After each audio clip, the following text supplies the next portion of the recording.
She's been in print, television, movies, everything like that. Angela Beckefeld.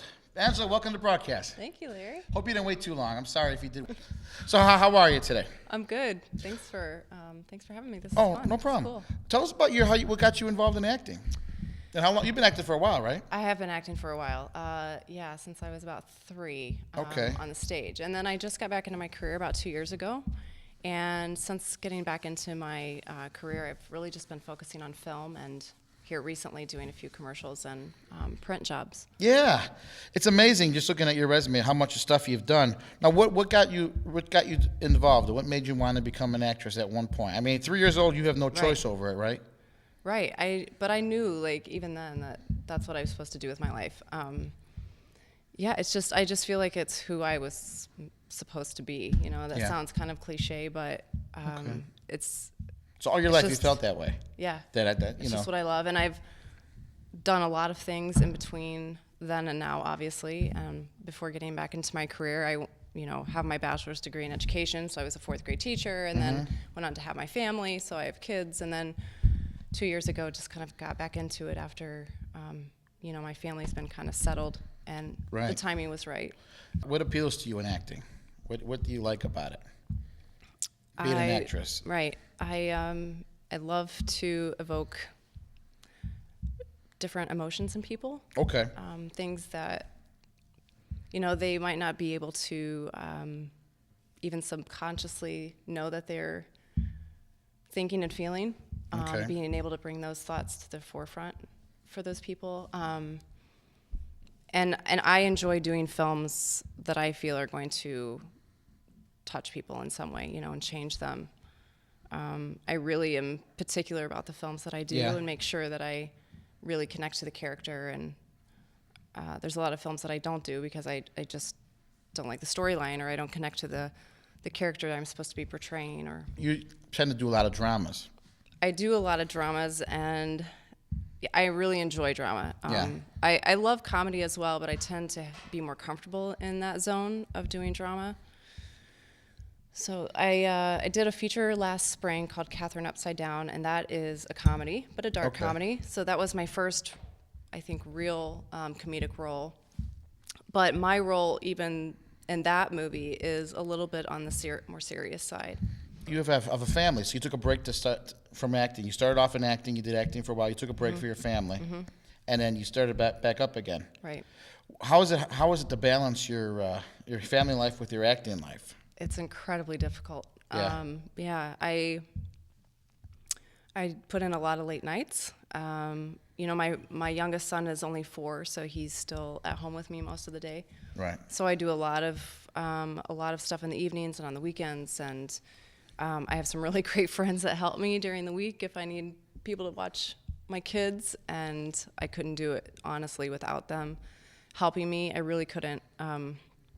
So it's a really hard balance. Like for example, this week I had 3 auditions, and so all week long I was studying 5 different scripts, sides or monologues, or whatever. And so when I'm not with my kids, I'm studying, and then I'm going to auditions after my husband gets home, and putting in late nights, doing video auditions like last night. Yeah, it's got to be amazing just how much you can do, and especially in a busy city like we have here, there's always something going on. There's always someone casting for something. There's always someone doing, how do you find out about casting calls and stuff like that? Well, I don't have an agent. I never have had an agent. I find all my own work, so that's part of what keeps me busy is kind of I'm my own agent. Okay. And, I do a lot through like Actors Access, Now Casting, all of the major casting websites out there. I find a lot of work that way, and I network. Networking has been like a huge part of my success, and meeting people. And when I'm on set, meeting somebody that I didn't know that I end up knowing because they're friends with somebody I worked with on another film set, and they get me connected with another job. Yeah, I'm assuming that networking that's anywhere in life that's important. Right. You find it harder that you don't have an agent? No, I don't actually, because I think even if I had an agent, I would still be looking for this amount of work on my own. Yeah. And a lot of my friends who have agents are always complaining to me that I'm getting so much more work than they're getting with their agents. You are. With, yeah. And I guess with you being without an agent working yourself, you know exactly what you want. Exactly. You can't, I'm sure an agent will find something for someone and like, that's not what I'm looking for, or this or Right. that. You know right off the bat. Yeah, exactly. And right now, I don't have the time and the flexibility to just be able to go on any audition that they call me out on. I have a 4-year-old at home, so for me to be able to, exactly, look at a casting notice and say, well, yeah, that's definitely a project I'm interested in. I can apply for it, and not wasting my time with going to auditions that I may or may not fit anyways. You have done some theater. I have. That's what I grew up doing. Theater? And I was on the stage, since I was 3. I did a lot of community theater. I started off in college in theater. And since coming to Chicago to start my acting career, I really haven't. I've done one show and I've been cast for another show, but I'm actually not getting any leads on theater gigs. And so my love, people ask me all the time, what do you like better, film or theater? And all the time I'm like, well, I used to really love theater, but now I'm really kind of loving film. Yeah. So I love them both in different ways. Also, film might fit better in your schedule, right?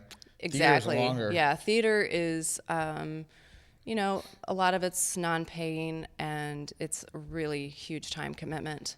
So, yeah, that's one part that I haven't pursued it as much either. You've done some commercials. I have. How is that compared to film? It's quick. It's easy. You're in and out in an hour to 2 hours. Yeah.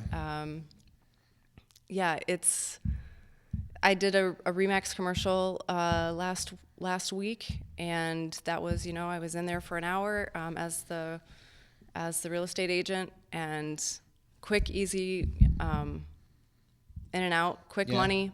Cool. Yeah, it's fun. I love all of it. Yeah, can't beat being a real estate agent, right? Right. I guess. Yeah. Now, what type of roles you get casted for more? I've been so typecast as a mom. Okay. That's not a bad thing. No, it's not a bad thing. There's always a mom in a movie, right? I'm a mom. There's always a mom, right? I know that I have the potential to be so much more than a mom. No, and that's not downgrading moms, because I'm a mom. I'm just saying that I have a lot more potential to, play a tough cookie police officer, because I have some of the skills that I would already need for that. What do you mean? How do you have some of the skills? Like my kickboxing background, or okay. Things like that. I'm a tough chick. Yeah. I like to pride myself on cookie. that. Yeah, I am. Tough cookie cop. Yeah. Of course, that'd be excessive use of force now. I've played like the sister. I do get cast as every once in a while as like a therapist. Mm-hmm. I have a film coming up next week that I'm filming in Milwaukee, where I am a single mom who owns her own diner, and I'm open to whatever role a film calls for. If I love the film, if I love the script, if I love the writing, it doesn't really matter. If I connect to that character, then I'm willing to play that role. Tell us what it's like to be in a casting call, right? Tell us what it's like. To go into like an audition? Yeah, audition. Yeah. Well, a lot of people think that it's really easy to just walk into a room and say a few things and walk out. But I honestly spend hours ahead of time preparing for every single audition I have. That's usually researching the character, the type of character, memorizing any lines that I have to memorize, figuring out like what that character would wear. And so once you get to that point and you feel like I'm ready, I have my lines down, I look the part, you usually dress the character for that audition, and you walk in there. Most of the time you've spent hours preparing, and it's a 2-minute audition, and you walk in there and you walk right back out, and you really don't even remember what just happened. And sometimes you hear from them, and sometimes you don't. And the waiting probably is the hardest part. Like once you're done with that, it's just waiting to hear, if you get it or not. Most of the time you don't hear if you don't get it. So that's kind of hard. You usually have about 4 sets of eyes looking at you. You don't really get any response from them on how you did. You have to go in there knowing that it's all opinion based and that it's really not about, it's about what they're looking for. It's not about necessarily how you look or how you sounded. Now, you think you said you got to come dressed as the character. Mm-hmm. Do you think maybe if I would have dressed so more this way, it would have been sold as the character or not? It could make a difference. Yeah. Yeah, like Friday night I had 2 back-to-back auditions and I had to play 3 different characters, so I was having a hard time figuring out what to wear because I had 3 characters to portray in that course of time. And my husband said, it doesn't matter. They're not going to be looking at that. I said, yeah, actually they are. And it could make or break it for some director or some casting director. Do you think if you wore something just outstanding, like bizarre, a bizarre costume, like a cat costume or a big orange costume, that won't help you at all? No. It'll freak everybody out, right? They're not going to give you the time of day. No, okay. I just thought it might help you out if you came in just dressed different. No. Yeah. Unless if you want to ever have a shot with them again, don't ever take the head mask off of what you were wearing, because if they see your face, they'll never cast you for anything. Okay. Oh, you've done some print. I have. I've started working for Travel-On Bags. Okay. They are in some major retail stores, which is pretty awesome. They are a... Okay, so it's a nice... You get to walk around with a bag, right? Yeah, they're like security bags. They're high security bags. So they're highly promoted for for traveling through the airports and stuff, anti-theft bags. And so I've done a few modeling gigs for them as well, and I found out that I'll be on the hang tags on some of their bags. It'll be in Kohl's and Target, and that's pretty awesome. Cool. So yeah, that's fun. I actually really, really enjoy doing print, and when I started doing my acting career 2 years ago, never thought that I would do commercial modeling, but it just kind of has happened through more networking and being professional. So. And then what type of training did you have to go through to become an actress? Honestly, you just have to be real. Yeah. You don't have to have any formal training. I mean, obviously a lot of people take classes. I did go through Second City, but I started acting before I had any training. So it's just about being real. It's not about acting, it's about being. Yeah, being real and being in the moment.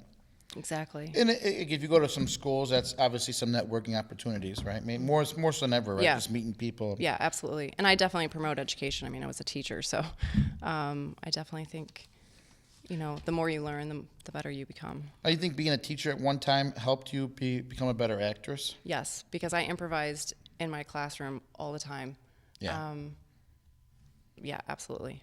And you got to admit, you're putting on a show every day for the kids. You got to keep them entertained, right? One way or the other, right? They got to be entertained. So you're got to constantly keep them focused and keep them. Yeah. What grade did you teach and what was your subject? I taught 4th grade, so I taught all subjects. And my favorite subjects to teach were science and creative writing. Okay. And I liked science because I did a lot of creative, imaginative stuff with them. I came in dropping things in buckets and exploding things and experiments, yeah. And yeah, whenever I did an experiment, I came in as like a mad scientist, and I would go to the bathroom and change. Yeah. And weird my hair out and put the lab coat on and do the whole bit, and they loved it. So that was part of me fulfilling my need to be an actor. Yeah, a little bit of both. Yeah. And then you just figured I'm just gonna go try the whole acting thing full out then. That was your next step. It was, the timing was right, and I knew that this was something that I would do at some point again in my life, but I was just waiting for the timing to come around again. And I know that I needed some more life experience under my belt, and just a lot of real life to draw from, honestly, for the characters that I play. What's this about a hula hoop? Yeah, I think my dream with hula hooping is that I would one day be on like a Target commercial. Yeah. Like the cool mom in the background doing the hula hoop. It's been something I've done most of my life. I don't remember when I started, but I know I was pretty little. And it's something that I still really love, and I've started teaching myself some new tricks. And I hate the circus, so I never want to be in the circus, but I know it is kind of my circus trick skill. So yeah, I'm okay. I'm a good hula hooper. The movie you're in, Sarah's Nest. Sarah's Nest. That was the one that we filmed, 2012. Okay. The spring of 2012. Yes, and I play as Karen, the mom in this film. You guys can get a hold of Angela and www.imdb.me/Angela Beckefeld. Beckefeld. imdb.me/Angela Beckefeld. www.imdb. That's me/Angela Beckefeld. Thank you. All right. Sir. You're welcome.